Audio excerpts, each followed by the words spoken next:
Hello दोस्तों, आज हम देखते हैं एक फ्रेज इन अ जिफी। इसका मतलब होता है एक चुटकी में या फटाफट। इसको हम अपनी डेली लाइफ में सुनते रहते हैं। बहुत इंपॉर्टेंट फ्रेज है। इस फ्रेज को आप राइट डाउन कर लें और इसका बनाने का तरीका देखते हैं और इसके कुछ एग्जांपल देखते हैं। जैसे हम अपने डेली लाइफ में सुनते रहते हैं, हम लोग ये चुटकी में कर देंगे। इसी तरह बोलते रहते हैं लंच एक चुटकी में तैयार हो जाएगा। इसी तरह बोलते हैं वो एक चुटकी में वहां पहुंच सकता है। हम बोलते रहते हैं मैं एक चुटकी में तुमको पकड़ लूंगा। इसी तरह बोलते हैं वो एक चुटकी में खाना तैयार कर देंगे। इसी तरह के हम सेंटेंस बोलते रहते हैं जो इस फ्रेज का इस्तेमाल करते हुए हम उर्दू या हिंदी में हम बहुत सारे सेंटेंस बोलते हैं एक चुटकी में। हम अक्सर बोलते रहते हैं, आप सुनते भी रहते होंगे।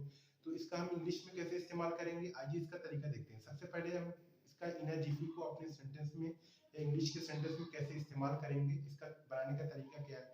सबसे पहले जो कंप्लीट सेंटेंस होगा वो हम अपना कंप्लीट सेंटेंस लिखेंगे, लास्ट में इनर जिफी आएगा।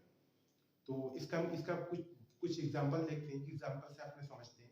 सबसे पहला एग्जांपल देखते हैं, हम लोग ये चुटकी में कर देंगे, we will do it in a jiffy. इसका सेकंड एग्जांपल देखते हैं, लंच एक चुटकी में तैयार हो जाएगा, lunch will be ready in a jiffy. इसका थर्ड एग्जांपल देखते हैं, वो एक चुटकी में वहां पहुंच सकता है, he can reach there in a jiffy. इसका फोर्थ एग्जांपल देखते हैं, मैं एक चुटकी में तुमको पकड़ लूंगा, I will catch you in a jiffy.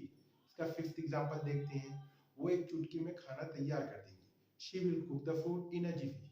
ये थे हमारा फ्रेज इन अ जिफी। बहुत इंपॉर्टेंट फ्रेज है, आप किसी भी नोटबुक में इनको राइट डाउन करिए। ये सारे हमारे फ्रेज को, जो हमारी सीरीज चल रही है, इन सारे फ्रेज को आप राइट डाउन करते जाइए। ये हमारी इंग्लिश स्पीकिंग में बहुत बहुत ज़्यादा काम आने वाला है।